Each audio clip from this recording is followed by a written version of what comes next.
Vamos aplaudir a Ele então bem forte. Glória a Deus. Ô glória. Bom dia, meus irmãos. Está todo mundo na paz aí?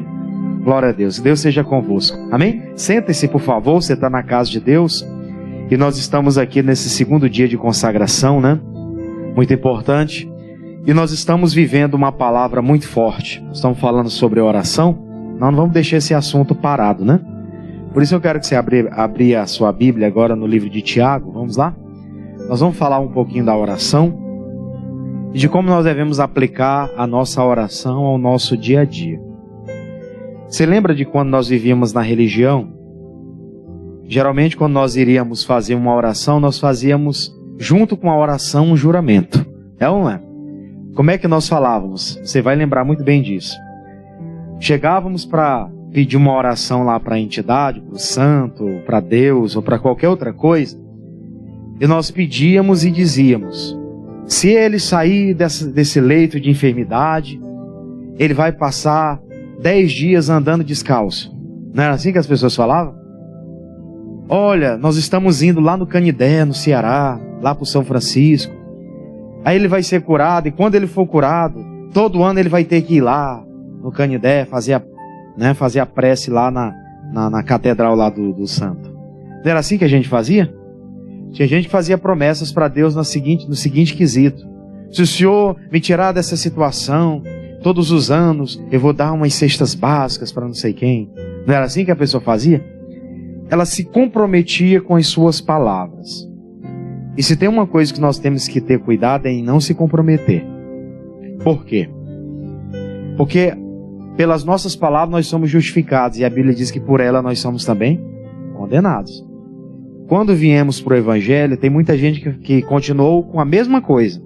Com a mesma coisa. Eu me libertei do mundo, agora eu não faço mais juramentos que anteriormente eu fazia. Hoje ela faz outro tipo de juramento. Meu Deus, se eu for curado aqui desse local, dessa cama de enfermidade, eu vou estar na tua casa todos os cultos. E aí você olha para a pessoa e não enxerga todos os cultos. Você entendeu por que não podemos fazer juramento? Porque nós nos engodamos com as nossas palavras. Nós podemos estar trazendo para a nossa vida condenação ao jurar alguma coisa. Aí existem os dois lados. Se você jura para um homem, para uma pessoa, você tem a condição de cumprir, né? Porque o ser humano é mais simples de você lidar com ele. Agora, quando se trata de Deus, você fazer juramento para Deus, Deus não se esquece. Amém, gente? O que a Bíblia diz? Se alguém fizer algum voto a Deus, não tarda em cumprir. Porque é melhor não se comprometer do que se comprometer e não fazer. Não é assim que está escrito na Bíblia? Nós temos que ter muito cuidado com esse assunto. Quando chegarmos diante de Deus, nós vamos orar e falar de acordo com a palavra dele. Como é que nós nos apresentamos? Meu Deus, eu estou enfermo, eu estou doente. E a tua palavra diz que pelas feridas de Jesus, eu já fui curado. Então eu quero trazer essa palavra em evidência para a minha vida. E eu quero agora orar, porque o Senhor disse que nós oraremos assim: Pai nosso que está no céu, santificado seja o teu nome, seja feito, venha o teu reino, seja feita a tua vontade, assim na terra como ela é feita no céu. Perdoa as minhas dívidas, assim como eu tenho perdoado aos meus devedores. Tal, aí que você faz aquela oração e você vai lembrando daquilo que a palavra de Deus fala ao seu respeito. Amém? Aí você ora em cima da palavra, e na hora que você terminar aquela oração, você diz: o mal, em nome de Jesus, já fui curado, sai da minha vida. E é assim que a obra acontece. Você vê que quando Jesus ele ia fazer alguma obra, curar alguma pessoa, ele não chegava lá: Deus, eu prometo, Pai, que se eu curar essa pessoa, eu vou continuar servindo o Senhor todos os dias da minha vida. Era isso que ele fazia? Não. Ele chegava e ordenava a enfermidade: sai deste corpo. Se tinha algum espírito, algum demônio, o que ele dizia? O mal, o demônio, sai da vida dele, cala-te e sai dele. Não foi assim que ele fazia? Então esse é o nosso modelo. Não é chegar: eu estou com as dor de cabeça aqui, se o Senhor me libertar dessa dor de cabeça, eu não vou faltar nenhum culto de oração. É uma oração tola. Entende a gravidade da coisa? Parece bobo, mas não é bobo isso aí. Isso é uma coisa muito séria que tem muita gente que pratica ainda assim no Evangelho, onde ela faz promessas que ela não pode cumprir. É melhor que não faça votos. Glória a Deus. Tiago, capítulo 5, versículo 12, todo mundo encontrou aí? Tiago, capítulo 5, versículo de número 12. É sobre isso que nós vamos falar hoje. Tiago, capítulo 5, versículo 12. Olha só que interessante, está na tela também para você acompanhar. Diz assim a palavra: mas, sobretudo, meus irmãos, não jureis nem pelo céu e nem pela terra, nem façais qualquer outro juramento, mas que a vossa palavra seja sim, sim e não, não, para que não caiais em tentação. Foi por isso que eu comentei isso com você logo no princípio. Porque nessa passagem aqui da Bíblia, se depois você ler o capítulo todo, o capítulo 5, a construção toda do capítulo, você vai ver que ele está falando sobre uma condenação que haverá. E ele vai falar sobre essa condenação e ele vai exortar a termos uma vida de paciência. No que diz respeito à paciência, é você orar em paz. Paciência é isso, é ou não é? É você esperar em paz. Esperar com paciência é esperar em paz. Eu estou fazendo a minha parte, estou crendo que Deus vai confirmar aquilo que eu estou pedindo. Amém? Aí ele vai incitando o povo, o apóstolo Tiago vai trazendo essa carta de forma universal, incitando as pessoas a terem essa paciência, a terem essa condição de falar com Deus nas suas orações, e depois ele fala nessa parte: não jure nada, nem pelo que está no céu e nem pelas coisas que estão na terra. Sejam as palavras da vossa boca, né? Sim, sim, não, não. Porque o que passa disso é o quê? Procedência maligna, pode trazer condenação. Nas orações que nós estamos fazendo a Deus, que era para nos justificar, que é para nos livrar de determinados problemas, tem gente que está orando e está trazendo problema. Ela está orando e está trazendo um problema. Ela diz: oh meu Deus, eu oro, e quanto mais eu oro, parece que a assombração me aparece. É ou não é? Tem gente que fala assim, sim ou não? Eu oro e parece que quanto mais eu oro, mais assombração me aparece. Não é que as assombrações aparecem, é que a oração, que ao invés de trazer justificação para ela, está trazendo o quê? Condenação. Por isso que ele disse: não jure pelo que está no céu, nem pelo que está na terra. As suas palavras sejam sim, sim, não, não. Chega diante de Deus e fala: é sim, Senhor, ou não, Senhor. Quando você está orando, Deus vai falando contigo também. Nós aprendemos isso aqui já, né? Que a oração ela não é um monólogo, falo sozinho, é um diálogo. Eu estou falando com Deus e lá no meu íntimo Deus começa a tratar comigo algumas coisas. E naquela oração eu vou falando com Deus. Deus, confirma no meu coração, faz. Ou quando não, se Deus tratar com você determinadas coisas, se Ele cobrar você acerca de algumas coisas, te trazer à memória algumas coisas que precisam ser trabalhadas, tem que falar com Deus acerca disso também. Às vezes você está orando, né? Já aconteceu isso, né? Você está orando, falando com Deus ali acerca de algumas situações que você está passando, e Deus te mostra. Mas também você tomou algumas atitudes erradas. Mostra ou não mostra? O Espírito Santo mostra. Na oração.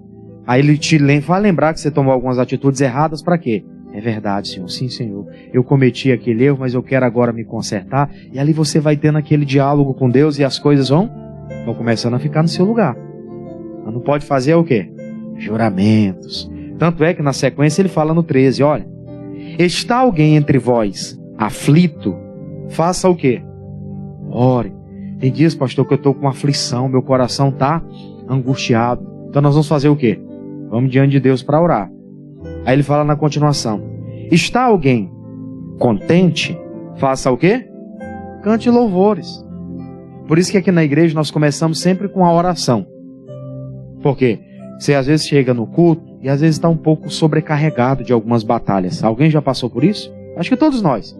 Já chegamos aqui na igreja e o coração está acelerado, está uma tristeza devido a algumas coisas que eu estou enfrentando, devido a um diagnóstico médico, devido a um problema familiar, e aí o seu coração fica como? Aí você chega aqui, tem um pastor orando, às vezes tem um irmão do louvor que está fazendo a abertura, aí você começa ali, naquela oração, Deus já começa a trazer o quê?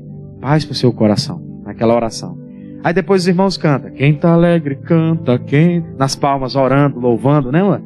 Aí aquele louvor já faz o quê? Alegra o seu coração, é verdade. Você manda embora aquela tristeza, aquele negócio. Depois, quando você recebe aqui a palavra, seu coração já está mais pacificado. Seu coração já está mais contrito. Você já está mais aberto. Deus já tratou muito daquela situação que você estava enfrentando e agora Ele está construindo dentro de você uma força para você vencer aquele mal. Diga glória a Deus. Por isso que Ele diz, está alguém aí passando por alguma tribulação, aflição, faz o quê? Ora. Mas vou fazer o quê? Oh meu Deus, eu vou orar, se o Senhor me abençoar, eu vou fazer isso, vou fazer aquilo. Não, não é dessa forma. É o seguinte, Deus, a tua palavra diz isso, então eu estou aqui para vencer. O Senhor já me disse, eu estou aqui para tomar posse. Se está alguém contente, vamos lá, vamos cantar louvor. Eu já não tenho mais nem expressão para com Deus, de tanto eu já ter orado, louvado e agradecido. Agora eu só quero cantar louvores. Amém? Aí você bota o louvor e fica cantando a vida toda. Vão dizer que você é doido, mas é assim mesmo. O crente diz que é doido, é ou não? Aí na continuação ele fala, 14. Está alguém entre vós doente? Faça o quê? Chama os presbíteros da igreja e orem sobre ele, ungindo com azeite em nome do... Eu sei que tem muita gente que critica isso, pessoal. Tem muita gente que às vezes até critica o nosso evangelho, né? O evangelho de Jesus que nós pregamos, esse evangelho que nos libertou das trevas e nos trouxe para a luz. Mas eles não entendem, pela palavra, que a Bíblia manda fazer isso. Essa carta que o Tiago escreveu era uma carta universal, ou seja, uma carta dirigida a todas as igrejas da época e ficou revelada aqui para a gente hoje. Senão não estaria na Bíblia, é ou não é verdade? Não só na Bíblia cristã evangélica, né? Mas na católica também tá. É ou não é verdade? Tá lá. Lá escrito, é porque eles não leem. Mas a Bíblia diz o quê? Se está alguém entre vós doente, se está alguém aí com algum problema de saúde, tem que falar com os pastores da igreja. Tem que chegar, pastor, assim, assim, assado, a situação está desse jeito, e eu quero que você faça uma oração. Ele vai lá, pega o óleo, ele unge com o óleo, e faz a oração da fé com você. E determina ali a libertação. Diga glória a Deus, irmãos. Tem gente que não tem esse costume. Ou tem gente que tinha e perdeu, né? Por isso você não pode deixar de ter óleo em casa. Se o pastor não fizer nenhuma campanha de óleo, vai entregar óleo durante o ano todinho. Se ele não fizer, você deve vir, é uma obrigação sua de chegar aqui. Pastor Orestes, me dá um pouco do azeite. Você consagrou um azeite. Eu queria que o senhor consagrasse e me entregasse aqui. Ou então você compra lá uma essênciazinha, traga uma quantidadezinha, às vezes você pode comprar lá 300 ml ou de 1 litro ou meio litro, não sei. Você pode trazer, pastor, consagra aqui. Eu quero ter lá na minha casa para me consagrar tudo, me apresentar tudo a Deus em oração. Se tiver alguém lá doente, também eu vou consagrar. Mas se for o caso, você pode até vir aqui trazer a pessoa para a gente consagrar. Fato que às vezes a gente ia até lá, nem sempre a gente consegue. Mas se você consegue trazer, nós vamos ungir com óleo e a oração da fé vai sarar o enfermo. Porque na continuação ele fala isso, ó, versículos 15. 15 ele diz, e a oração da fé fará o quê? Salvará o doente. Olha um detalhe interessante. Ele não está falando aqui sobre somente libertar a pessoa. Tem gente, pessoal, que está com problema de saúde e está hospitalizada. Aquela pessoa, pode ser que ela não volte mais. Hoje mesmo uma pessoa mandou mensagem 6 e pouco da manhã. Pastor, o senhor estava acompanhando o meu tio no hospital, mas agora, infelizmente, ele faleceu. Mas nós fomos lá, nós oramos. Fizemos uma oração com a pessoa, fizemos ali uma consagração. Estava bonzinho, aí foi fazer uma cirurgia, complicação lá na cirurgia, deu um problema aí. Foi uma questão simplesmente de saúde. Tinha sim as suas comorbidades, mas infelizmente veio, né? A partir. Mas a pessoa estava crendo lá do lado. A pessoa estava orando lá, a filha estava lá, as sobrinhas estavam lá, todo mundo determinando, todo mundo correndo de oração na igreja deles, correndo de oração que ela me pediu aqui. Nós estávamos aqui com alguns irmãos, trouxemos os nomes, ali está no caderno de oração, está tudo ali diante de Deus. Não foi por falta de intercessão, não foi por falta da pessoa ter cumprido essa palavra, porque no que diz respeito ela foi cumprida. E tem pessoas que elas só vão aceitar Jesus lá naquele leito de enfermidade. Você acredita nisso? Eu acredito, gente. Tem muita gente que não vai vir na igreja. Ela vai ser salva lá no leito de enfermidade. Porque alguém vai lá, faz uma oração, fala de Jesus para ela, dali ela não volta mais, da cama ela não sai mais. Só que em contrapartida, a Bíblia fala de quê? Da salvação do doente. A salvação do doente. Porque nosso propósito é esse. Não é ser salvo? Nosso propósito não é ser salvo? É sim. Nós estamos aqui por causa da salvação, não é só por causa de ser curado. Porque curado a maioria de nós somos, é ou não é verdade? Não tem um problema nenhum de saúde, graças a Deus. Eu não tenho problema nenhum de saúde, pastor. Glória a Deus. Né? Não tem problema de saúde. Mas eu estou aqui pela minha salvação. Tem gente que é religiosa, pessoal. Vou comentar isso aqui com você. Pastor, eu não vou na sexta-feira porque eu sou uma pessoa que eu não tenho doença. Eu digo, aí era mais um motivo para você estar. Porque com a consolação que você é consolado, você faz o quê? Você consola outros. Com a consolação que você é consolado, com a unção que Deus te deu, de cura, você pode ir lá e determinar isso sobre a vida de outros. Mas eu só posso dar o que tem. Se você não tem, você vai dar o quê? Se você não vem buscar para dar, felizmente não tem. Na hora que surgir uma situação, você não vai saber o que fazer. É o que nós vamos já estudar aqui num caso da Bíblia. Surgiu uma situação para o cidadão. Ele estava lá desesperado, sem saber o que fazer. Em contrapartida tinha outro, que estava bem diante de Deus, sabia muito bem quem ele era em oração. Então veio a situação, ele sabia muito bem como se comportar. Estava muito lúcido diante daquela aflição. Ele vivia uma vida de oração. Para final do versículo ele diz: a oração da fé sarará o doente, e o Senhor fará o quê? O levantará. E se houver cometido pecado, ser-lhe-ão perdoado. Tem gente que vamos orar lá, ela vai, não tem jeito, vai morrer. Mas tem outras não. Vamos orar e a pessoa vai fazer o quê? Vai se levantar. Vi vários casos assim. A pessoa estava lá hospitalizada. Pastor, você foi lá naquele dia, fez uma oração, a pessoa está até bem. Vai lá de novo orar. Eu digo, não, tu já está crendo em mim, não é na palavra. É ou não é verdade? Você já está crendo em mim, não é na palavra. Não, fui lá, eu já fiz o que tinha que fazer. Agora vamos orar para recuperação. Vou visitar ele em casa. Glória a Deus. O médico já disse que daqui para amanhã tem alta, que tem que ir de novo. Vou desfazer o que Deus já fez? Hã? A gente tem que ter consciência das coisas. Tem que estar ligado com o Espírito Santo. Discernir o tempo das coisas, né? Aí ele fala, se ele está lá doente, Deus vai salvar ele da doença. E ele vai levantar. E na continuação ele fala, além de levantar, e se tiver cometido pecado, ser-lhe-ão perdoado. Olha a importância de você pedir ajuda. Tem coisas que naquela oração Deus não só levanta a pessoa da enfermidade, mas Deus perdoa os pecados. Amém, gente? Pecado é uma coisa que só Deus pode perdoar. Não somos nós, né? Nós perdoamos a pessoa a ofensa que ela fez, perdoamos a pessoa algo que ela cometeu conosco e que aquilo magoou a gente, mexeu com a nossa vida. Mas perdoar pecado só Deus. Aí se ela recebe aquela oração, naquela imposição de mãos, que ela recebe aquela unção, nós fazemos a oração, repreendemos o mal, até se tinha algum pecado, tinha alguma coisa ali na vida da pessoa, naquela oração aquele pecado não tem mais poder de atuação. Porque o que prendia muita gente doente na época de Jesus não eram as enfermidades em si, o problema que foi acometido, mas ele tinha um pecado por detrás. Né? Lembra de um homem que Jesus curou? Ele disse, olha, os teus pecados estão... Pode levantar e andar. O que os religiosos disseram? Quem é ele? Para perdoar pecados? Que não sei o que, e ficou ali falando. E aí Jesus disse, olha, o que é mais fácil? Dizer, perdoados estão os seus pecados ou levanta-te e anda? O que prendia aquele homem naquela situação, o que dá a entender pela palavra era o quê? Era o pecado. Se não fosse o pecado, ele não estava naquela situação. E teve outros casos que Jesus não falou de pecado ou coisa parecida.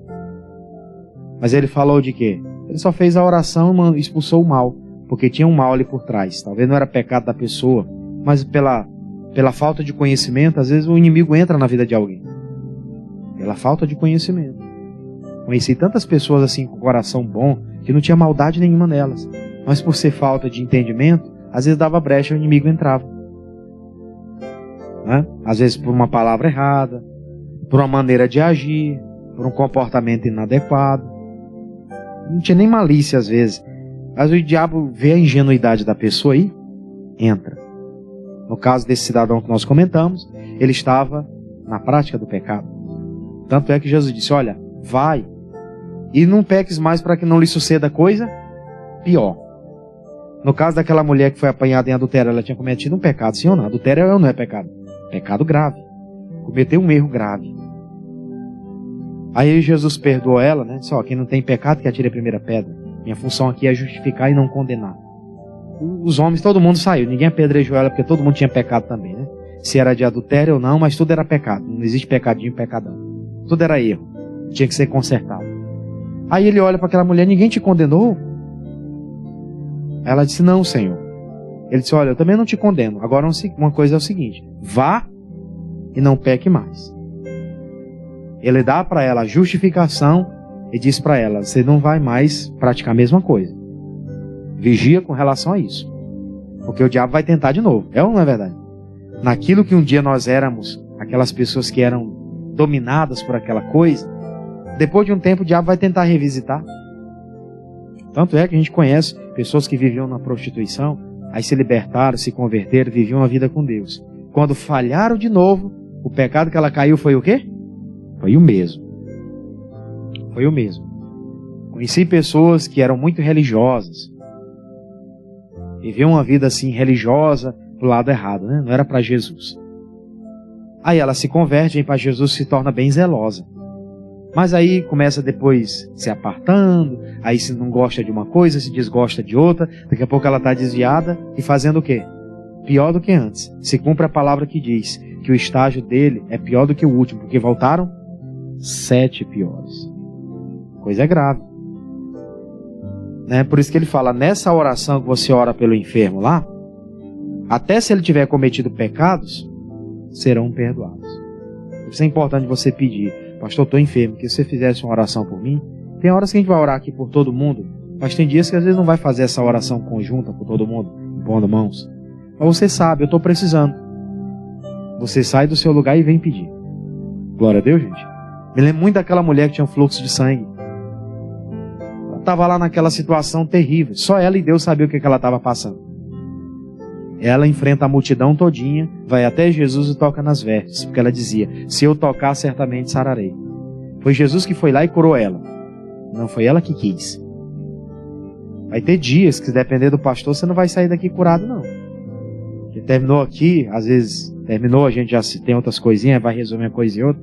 A situação é assim, né? Sempre. Aí surge aquela oportunidade. Você está precisando. Se você não se interessar em vir, às vezes até ficar triste, eu vou logo embora, não tem tempo, você perde. Se for possível, importune mesmo. Eu falo isso para você com toda a sinceridade do meu coração. Se for possível, vá lá e importune mesmo. Porque tem uma bênção para te dar, o inimigo pode te roubar. E naquele dia, só Deus sabe como é que vai ser o decorrer do seu dia, né? Só Deus sabe. Por isso peça, não tenha receio. Aí eu vou concluir essa parte, vou com você para o livro, para o 2 Reis. Eu quero estudar com você um caso. Só vou ler isso aqui com você. O 2º livro dos Reis. Vamos para a parte final já. Capítulo 6. 2º livro dos Reis, capítulo 6. Quero falar do profeta Eliseu e quero falar do Geazi. Aqui são os dois opostos, os dois extremos. 2º livro dos Reis, capítulo 6. Eu quero ler com você a partir do versículo 8. A partir do versículo de número 8. 2º livro dos Reis, capítulo 6, versículo de número 8. A história já é bem conhecida, mas eu quero pegar alguns detalhes aqui para aplicar essa mensagem. Diz assim, ó. E o rei da Assíria fazia guerra a quem? A Israel. Israel era povo de Deus. E consultou com seus servos, dizendo, em tal e em tal lugar estará o meu acampamento. Mas o homem de Deus enviou ao rei de Israel, dizendo, guarda-te de passares por tal lugar, porque os sírios descerão ali.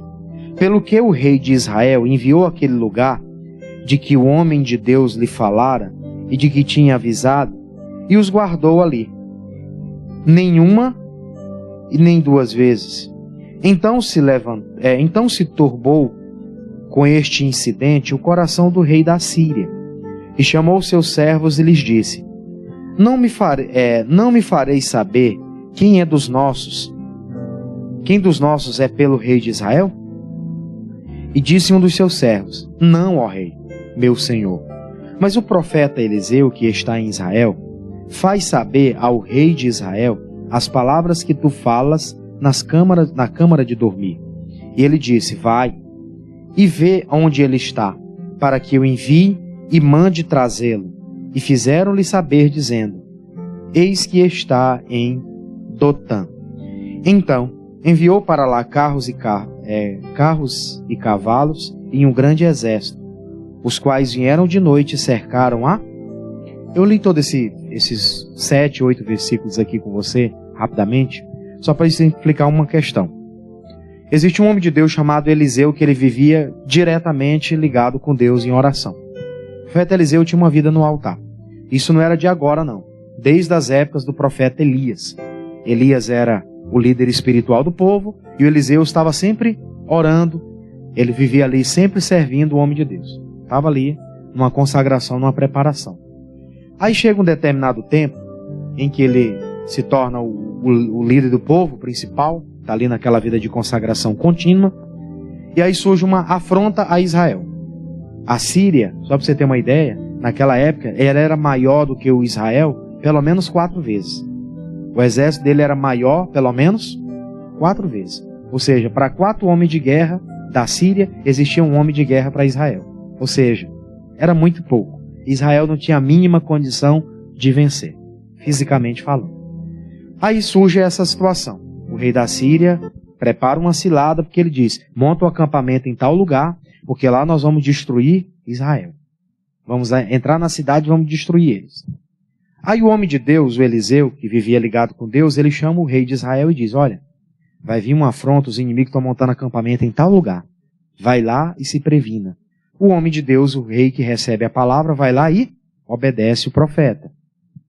Se prepara para a guerra. Fica ali em posição de defesa.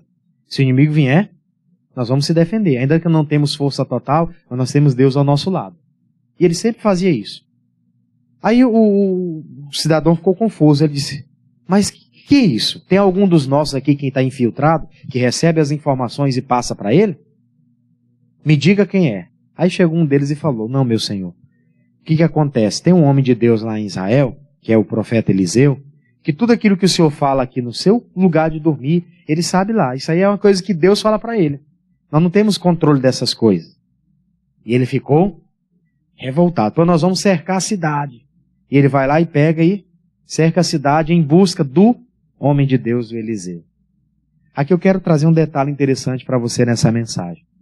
Nós que temos uma vida de oração, nós temos que viver blindados, gente. Ligados com Deus. Porque nosso adversário sabe muito bem que para destruir algumas coisas, primeiro ele precisa nos destruir. Ele sabe que para conseguir atacar a nossa Israel, ele precisa primeiro atacar o Eliseu. E você é uma representação de Eliseu, não é?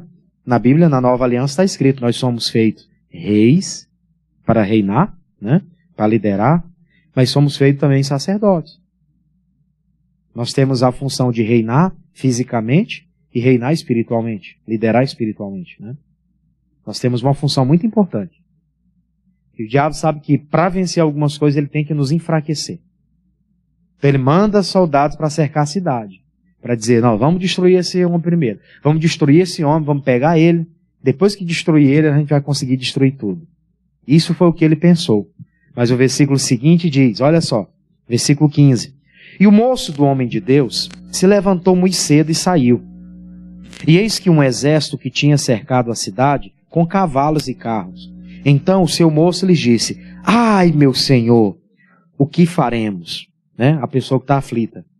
Ah, meu Deus, o que eu vou fazer? O que nós temos que fazer quando está aflito? Tem que orar, né? Aí diz aqui, versículo 16. E ele disse: não temas, porque mais são os que estão conosco dos que os que estão com ele. E orou Eliseu e disse: Senhor, peço-te que lhe abra os olhos para que veja. E o Senhor abriu os olhos do moço e viu. E eis que o monte estava cheio de carros e cavalos de fogo em redor de Eliseu. E como desceram a ele, e Eliseu orou ao Senhor e disse: fere, peço-te, essa gente de cegueira. E feriu-a de cegueira conforme a palavra de Eliseu. O homem de Deus, como eu falei, ele estava ligado com o Senhor, né? Em oração. Ele tinha uma vida direta com Deus. Quando veio aquela situação, ele sabia muito bem quem era Deus na vida dele, o que Deus podia fazer por ele. Mas aquele rapaz não sabia. Interessante, né? O Geazi não sabia. Era o moço de Eliseu, né? Ele não sabia o que fazer. Ele já não sabia. Quando vem aquela situação, ele... ai meu Deus, ai meu Deus. Com muita gente, infelizmente, só vive fazendo isso. Surgiu qualquer situação, tem gente que entra no desespero, pessoal. Quem está ligado com Deus sabe os tempos da vida. Sabe. Se tem alguém da sua família que às vezes, passa por alguma situação, está enfermo, recebe um diagnóstico, passa por alguma situação, você está ligado com Deus, você sabe discernir as coisas. Deus trabalha lá dentro do seu coraçãozinho. Ele sabe o porquê daquela luta. Ele sabe o porquê que a pessoa tem que passar por alguns processos.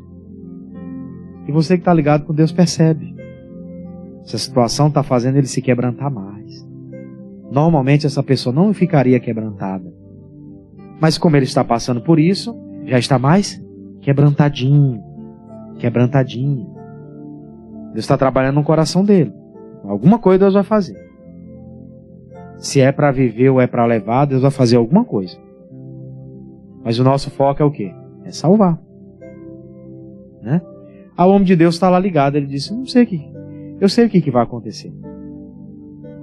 Aí ele diz, Geazi, por que você está desse jeito? Geazi lá desesperado. Ai meu Deus, meu Senhor, o que nós vamos fazer? Ele faz uma oração. Deus, abre os olhos dele, para que ele enxergue. E aí quando Geazi, ele faz aquela oração, Deus abre os olhos de Geazi, Geazi consegue ver o mundo espiritual. E quando ele vê o mundo espiritual, ele vê o quê? Ao redor da cidade, estavam lá os inimigos, né? Mas ao redor deles estavam quem? Carros de fogo e cavalos. Era um exército espiritual que estava ao redor de Eliseu. E dele também, né, do Geazi. Só que ele não conseguia enxergar, gente. Porque as pessoas que não têm vida de oração não conseguem enxergar as soluções. Elas só enxergam o problema. É ou não é verdade? Você fala com uma pessoa, mas Deus vai restaurar, Deus vai mudar essa história. E ela, por que Deus está deixando isso? E você, não, mas Deus vai tirar ele dessa situação. Deus é poderoso para fazer mais do que pedimos ou pensamos. Por que Deus deixou eu passar por isso? Ele só enxerga o problema. Quem tem uma vida de oração, uma vida com Deus, enxerga a solução. Glória a Deus. Enxerga a solução. Você está orando aqui porque você acredita na solução. Você está enxergando aqui que Deus vai recuperar. Que Deus vai trazer de volta. Que Deus vai purificar aquilo que está impuro. Que Deus vai arrancar e vai sarar aquela ferida que está aberta. É nisso que nós acreditamos. Nossos olhos são espirituais, não físicos. E o homem de Deus foi tão bem com Deus aqui, que ele falou, nem mata os inimigos não, só fere eles de cegueira. Depois lá na frente, não vou ler a leitura toda, mas depois você tem um cuidado de ler em casa, o restante, porque ele vai falar, depois ele vai pedir para devolver, né? Vai pedir para devolver, devolve a vista para esses homens. Eu não quero tocar neles, eu só quero que eles não toquem na gente. Amém, gente? Tem gente que ora, meu Deus, esse que está me fazendo mal, que ele morra. Não é desse jeito que a gente ora. Glória a Deus, pessoal. A nossa oração não é fazendo esse tipo de juramento, não. Me fez o mal, tá vendo o que ele está passando agora? Ele mexeu comigo, mexeu com Deus. Não. Peça a Deus só para Deus dar uma pausa naquela pessoa, para ela entender que Deus é com você. Só isso. Foi isso que Eliseu fez. Meu Deus, os fere de cegueira para eles não nos enxergar. E Deus feriu. Feriu ou não feriu? Feriu de cegueira. Eles ficaram sem saber o que fazer, desbaratados, né? Cegos. Depois o homem de Deus ora para eles voltar à normalidade. Aí eles voltam à normalidade, mas eles voltam para tocar em Eliseu? Vai nós. São doidos. É ou não é? Pegaram e voltaram para o campo deles. Vamos para o nosso canto, que com esse homem a gente não pode. Amém, gente? A mesma coisa o diabo vai fazer. Ele vai retroagir. Ele estava tentando tocar na sua vida, mas ele vai ver, contra esse aqui eu não posso tocar. Tem um exército aí ao redor dele. Deus dá ordem aos anjos para proteger os servos dele. Eu não posso tocar. Já ouvi testemunhos da pessoa dizer, né, que lá no terreiro, ela foi lá fazer um trabalho para uma pessoa, e ela se apresentou lá, falou, olha, eu quero fazer um trabalho para destruir a vida de fulano de tal. A pessoa, né, depois que se libertou, foi dar o testemunho. E lá a entidade falou que não podia tocar nele porque ele estava na igreja, ele é de Deus. Contra ele não podia. Contra qualquer outra pessoa, menos ele. Você entende o que é o mundo espiritual? É muito forte. Por isso que a nossa oração deve ser assídua. Não fique prometendo nada para Deus. Vá pelo que está escrito. O que está escrito? Nós vamos orar de acordo com a palavra. Nós temos que fazer o quê? Repreender o mal. Em meu nome expulsarão demônios. Se pegar em alguma coisa mortífera e comer, né? Sem saber, é claro, se comer sabendo, aí morre. Mas sem saber, Deus dá livramento, né? Deus pode dar livramento, né? E Ele dá livramento, Ele cura. Diga glória a Deus por isso. Você vai fazer a obra completa. Nós vamos orar agora, vamos determinar a libertação. Eu vou entregar para cada pessoa o sabonete. Amém? Você vai fazer esse trabalho de libertação também em casa. Eu sempre falo, graças a Deus, a maioria da gente aqui está bem. Mas tem da nossa família que não está. Isso aqui é mais um ponto de contato. Glória a Deus. Você está bem, eu não tenho nada. Mas tem alguém da família que tem um problema. Você vai lá e na hora da oração você toma... Olha esse sabonete que eu trouxe para você. Você tomar um banho aí. Deus vai fazer a obra na tua vida. E Ele vai lá e recebe a bênção. Glória a Deus. Em nome de Jesus, vamos orar então. Fica de pé. Eu vou pedir você para vir aqui diante do altar.